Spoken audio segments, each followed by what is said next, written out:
My name is Christopher Parker. I'm Dover's Assistant City Manager. I oversee planning and strategic initiatives for the City of Dover, and I'd like to welcome you to the Capital Improvements Program. The Capital Improvements Program is a vital part of our community's long-range planning process. This 6-year plan allows the city to identify the needs of the community and to prepare a long-term funding strategy to meet those needs. We identify our needs through the community's master plan, which is a document we update every 5 to 10 years. The master plan offers guidelines for growth and development throughout the city. It has chapters on transportation, recreation, community facilities, and utilities. What follows will be an overview of projects that department heads have put together and proposed for year 1 of our program. These overviews will give you a cost, a funding source, and a general description of each project. You will notice a variety of funding sources are used for projects. Debt financing, reserve account financing, grant funding, special revenues, as well as funding through the operating budget are all utilized for various projects. As we put together this program, we have reviewed our resources and allocated them appropriately. As in years past, we have developed a plan where new debt service is less than the amount being retired by the city. To accomplish this, we have moved some projects around and reduced the scope of others. We have also continued to rely on capital reserves, as well as for paying for projects through the operating budget wherever possible. You might ask yourself, how does a project get on the Capital Improvements Program? A project must have a 3-year lifespan or longer and an aggregate cost of $25,000 or more. It must also meet one of 4 criteria. It must promote the health and safety of employees or residents, protect previous capital investments, offer a way to save money on providing service, or increase the efficiency of providing that service. We hope you find this video informative and useful.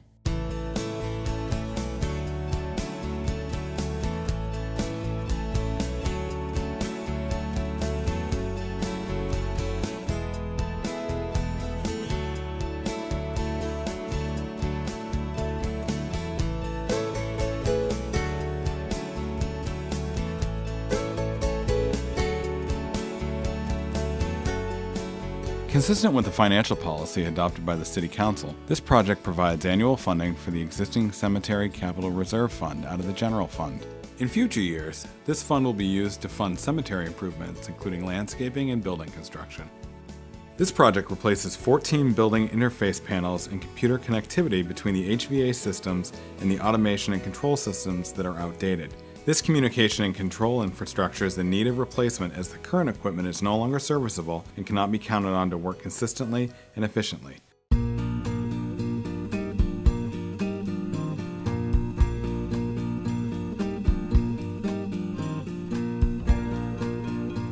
Well, the vehicle replacement program, as it's constituted today, has been in effect for several years, and it incorporates buying 4 new line cruisers one year, 5 new line cruisers the next year, and when those cruisers come offline, they're sold at auction, and the funds from that auction are used to purchase smaller, fuel-efficient vehicles for not only the police department, but for other city departments. So really, it's a citywide vehicle replacement program.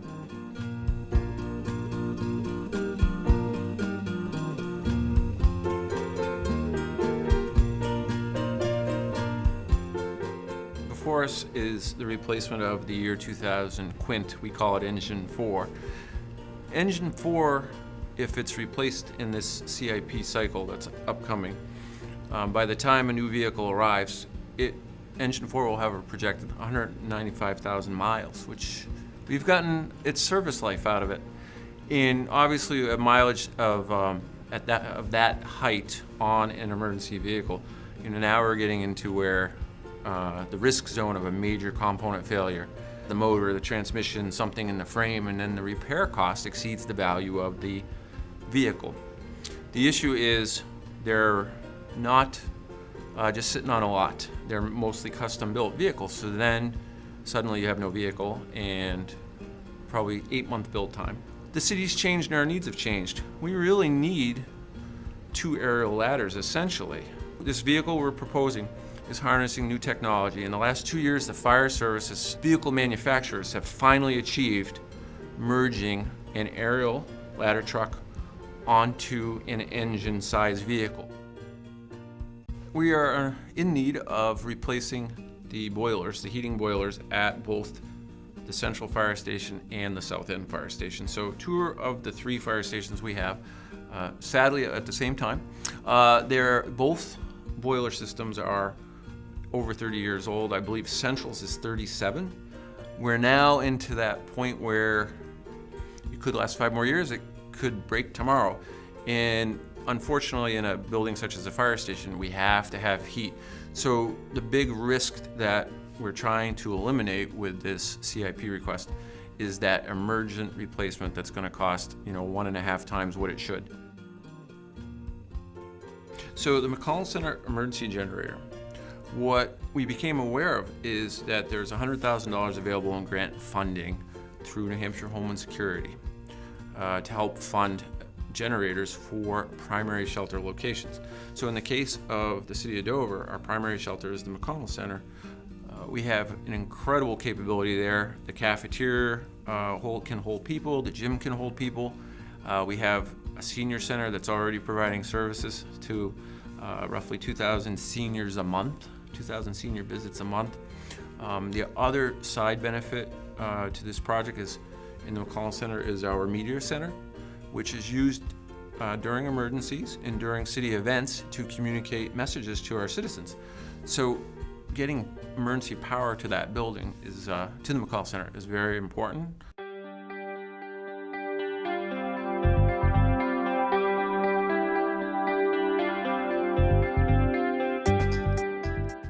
Each year in the CIP, we request funding for heavy equipment replacement.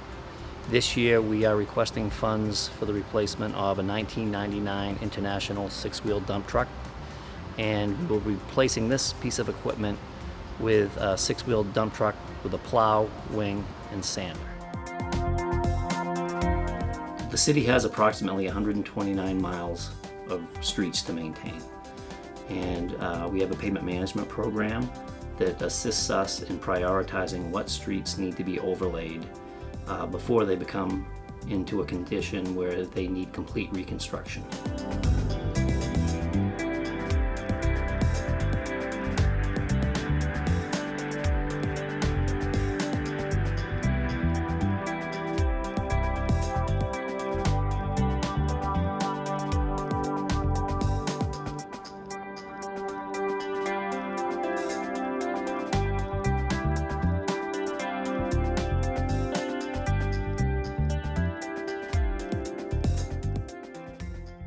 This project will tie in nicely with the replacement of the Whittier Street Bridge, which will start this year. The Roberts Road project, the first year, includes funding for the design of the replacement of all the drainage and the roadway for Roberts Road, and then in the out years, the actual construction will take place.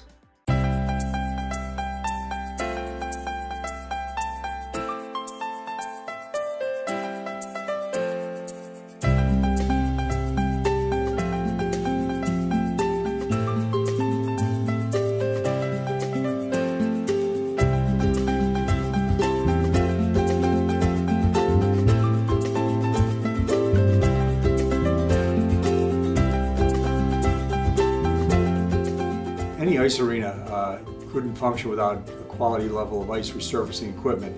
The arena, Dover Arena, is very significant because it has 2 ice sheets, and we have to have 2 Zambonis in order to maintain the ice schedule day in, day out.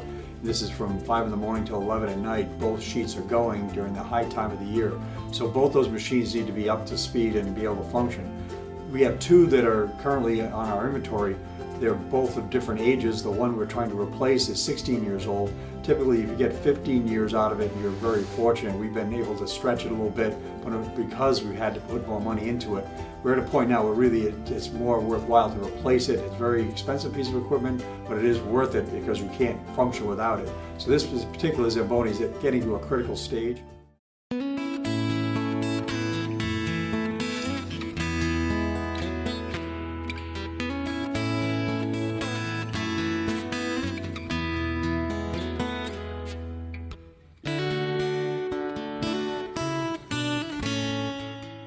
The summer months are the busiest time in the library, with over 700 people visiting daily. The adult circulation desk, a hub of patron activity, averages over 80 degrees each day in the summer.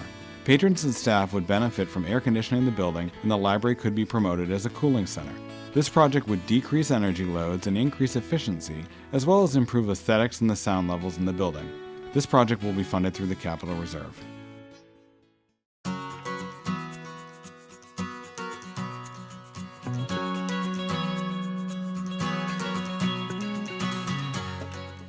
The school department will continue to use operating budget funds to put money into capital reserve accounts. These accounts, similar to ones used by the city, will ensure adequate funding is available for curriculum, facilities, and information technology upgrades, without having large increases in tax rates.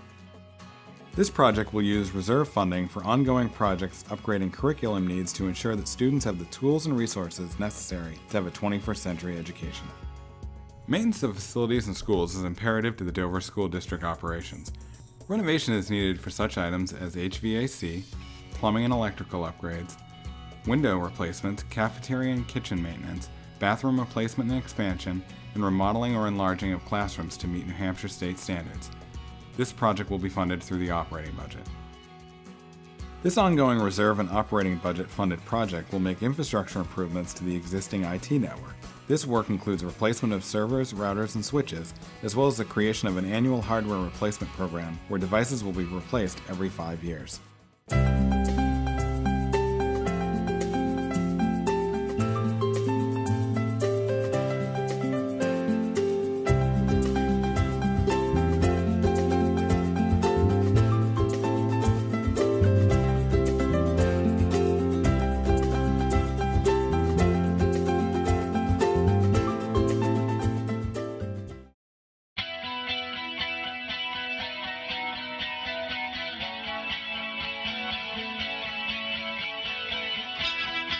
So tax increment financing is a method of financing projects where the city puts an outlay to do the work, and then utilizing tax revenue generated by the development as a result of the work pays off the TIF bonds. So it's debt financing, but it's debt financing with a direct revenue source to pay that debt servicing.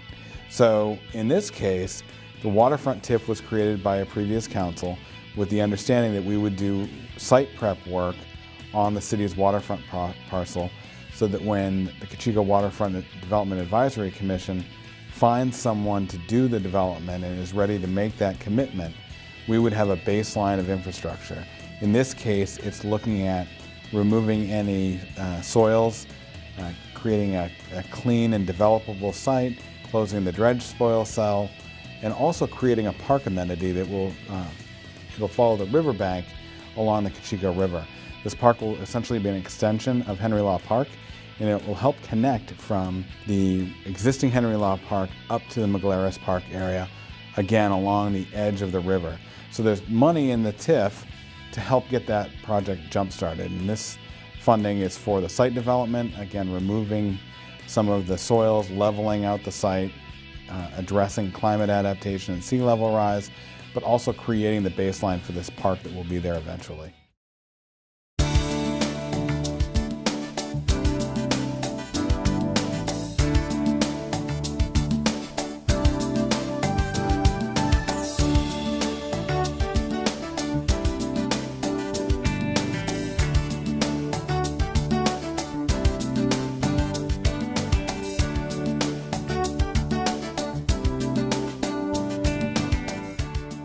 This project designs health, safety, and building upgrades identified in the 2015 Water Systems Facilities Plan. This plan identified several safety concerns which also were identified in the master plan, and immediate design is required to rectify these issues.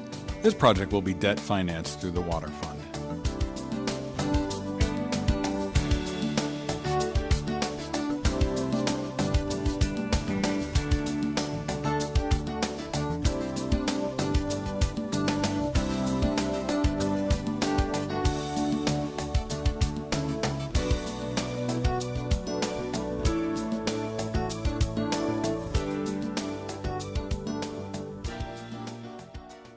We hope these videos have been useful, informative, and educational as you continue to review the Capital Improvements Program.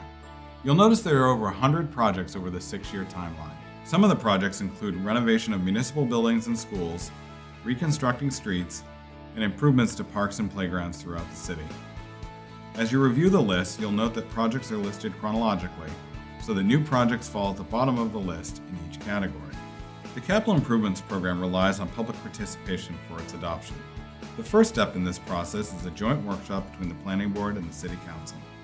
In the following weeks, the Planning Board and the City Council will each hold public hearings and deliberations on the Capital Improvements Program.